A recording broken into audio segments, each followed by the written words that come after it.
Hello everyone, good afternoon, my name is When It Gets Bread, and now let's look at the Pokemon Jumpluff. So this is the Johto Grass and Flying type Pokemon from Gen 2.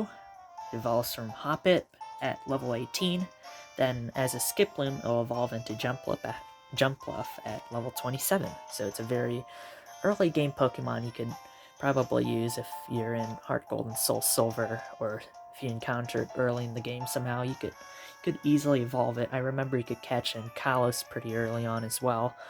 Um, so yeah, let's check out its stats and some of its facts, as well as its moveset. Right, straight off the bat, we see it's Grass Flying type, so that means right off the bat we see a glaring ×4 ice weakness. So we're going to have to watch about that later on when we discuss how frail this Pokemon is. And where can you catch one? Well, we could catch its pre-evolution Hoppip around the Fugo Ironworks, as well as Skiploom. You could find both of them in the Fugo Ironworks, which is near Floroma, and then I think you need Surf to get there. And then these will be Pokemon Raider Pokemon, so first you'll have to complete the game and get the National Dex in order to see Hoppip and Skiploom via Pokeraider in the Fugo Ironworks. Also, you could find Skiploom in the Grand Underground, like this one right here. This used to be a Skiploom, which I found, and I evolved it into Jumpluff. If I remember correctly, it could be found in the forest area, so things are block green on the map. Those hideaways, that's where you could find one of these Jumpluff. Or I should say you could find one of the Skiploom there. You have to evolve it one more time to get to Jumpluff, because it's such a high level once you get the National Dex in the Grand Underground. All you have to do is just evolve it one more time if you do catch a Skiploom, and then it'll become a Jumpluff. Alrighty, let's look at its stats. So you can see it's very frail, as most of the speedy Pokemon, not Speedster, I guess, Speedster or Speedy. So you can see it's a very speedy Pokemon, as I was going to say, and so it's a very frail one as well. HP is mid-tier. It's not that high. It's nothing to be impressed at.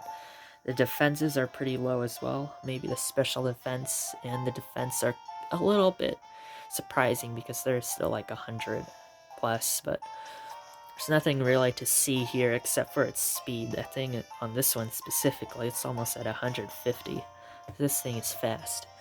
And without any transferring, you'll have one that has the ability Chlorophyll or Leaf Guard. This one has Chlorophyll, and as you can see, it boosts this Pokemon's speed in harsh sunlight. So, you could use this thing for setting up any Pokemon you want in double battle. You could lay down a Taunt. I think it could learn Taunt via TM. Looking at it right now, it can't, but there's other things you could do with a speedy Pokemon other than just setting up Taunt, as you'll see in its moveset. I'm going to try and go over the moveset without using any TMs, so it's more accessible to everyone, and all you'll need is the Mover Learner. Alright, so it's a very speedy Pokemon. It gets even faster, and there's sunlight, so if you're running a sun team, consider bringing a Jumpluff in there, and I'll show you why in a little bit. Okay, so as you can see, let's go to our moveset. So I'm going to select it, and we're going to view its moveset. So you can see, just the generic Grass type Absorb, Mega Drain, Giga Drain, and we have the status powders. Now these attacks, especially Sleep Powder, are going to be very potent in a battle if you get to send them out fast, and first as well. Sleep. Now, let me tell you something about the sleep condition. This thing is one of the most potent status effects in the game, and it could really ruin your opponent's strategy if the RNG is pretty bad and their Pokemon won't wake up. It's happened to me before a lot, actually, that I've been trying to sweep or spam this move to clear the opponent, and I get put to sleep by their attack, and, well, can't do anything for 3+ turns.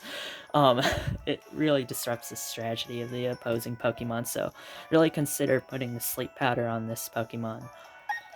Stun Spore, again, Paralysis. Paralysis will lower the speed of the target that it's affecting, so then this could actually help some of your other Pokemon in your party or in the battle get ahead and move faster and attack faster because of the target is now paralyzed, so it's another move to consider.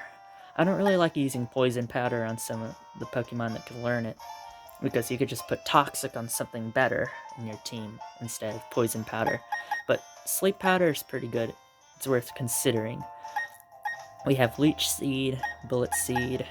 Acrobatics is an interesting move. It's a staff flying type move, only having 55 base power, but that doubles because of the stab. And then if you look at the description, if the user's not holding an item, or if it used up its item, that also counts as not having an item, it will inflict massive damage. So this is a good move if you're having like a citrus berry or something like that. You get down to that lower HP, you boost the citrus berry, and you use acrobatics. You could probably take something out, you know? I've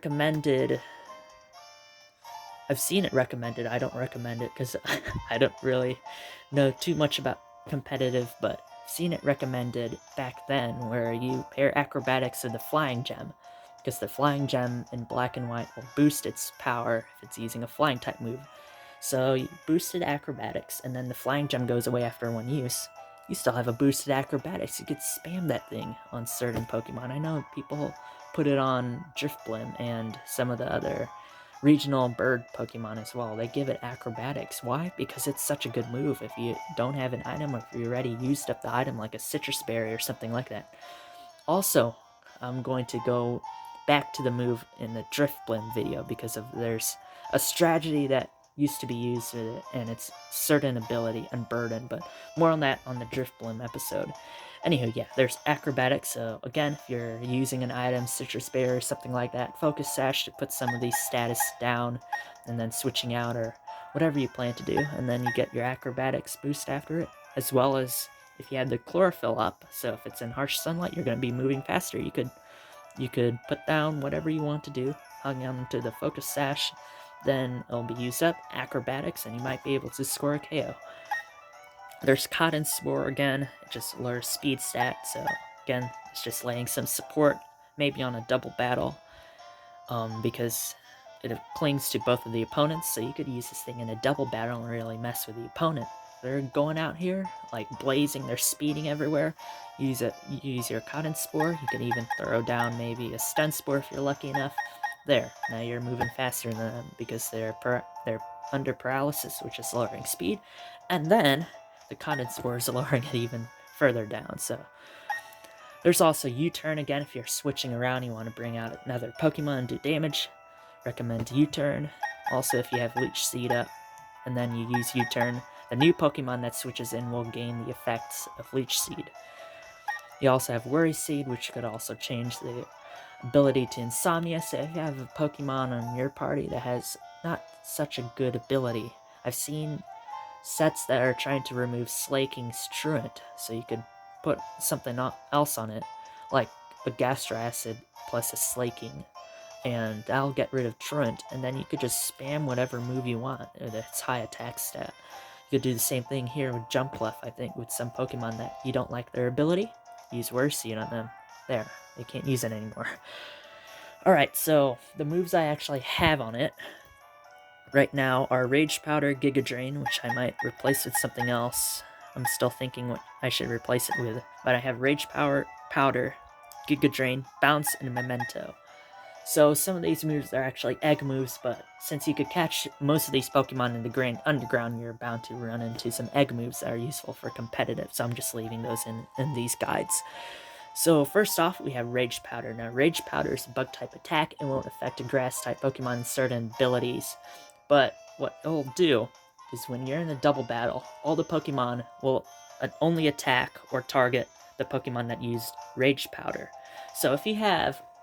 Here's a situation that I use this attack in. So I pair this Jumpluff with a Dragonite. I know, terrible because they're both times 4 weak to ice, but I need to probably change the strategy up, but it's just an example for now. But you have this Dragonite that's trying to do all these dragon dances to boost its attack and speed, and you don't want to get hit by anything.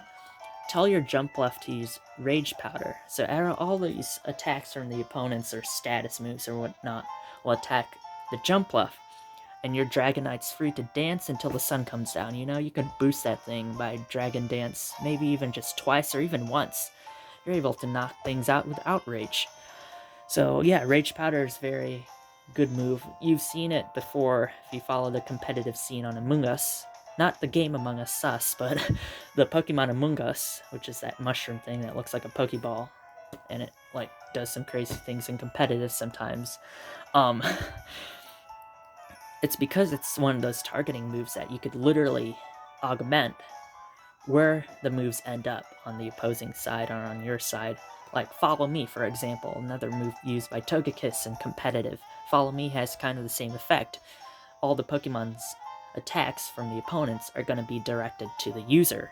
So then you could just have everything hit your Togekiss, or if you're using Jumpluff and the Rage Powder, let's have everyone hit the Jumpluff, or use status on it, and Jumpluff could probably survive not so many hits, but, you know, it'll still free up that time for your Sweeper, or whatever Pokemon you have building up its stats using boosting moves.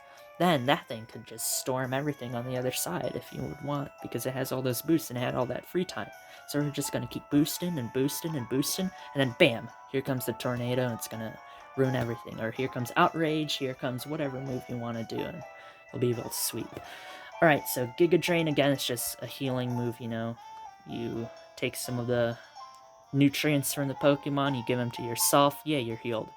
Bounce is a stab flying type move, and it's a semi-invulnerable turn involved, where you'll spring up and then you'll land on the opposing Pokemon. You might cause a paralysis, but what I found with Bounce is it's actually not that accurate. I mean, I've missed it a few times in my battles, so I might switch that to Acrobatics. And then Memento, which I believe is an egg move. Again, Memento is one of those kind of like last-ditch efforts. It's basically the phrase, remember me when I've gone. So the Pokemon will knock itself out, and then what will happen, the cost of that will be the opponent losing 2 levels of both of their offensive stats. So their special attack and attack will be dropped by 2 stages.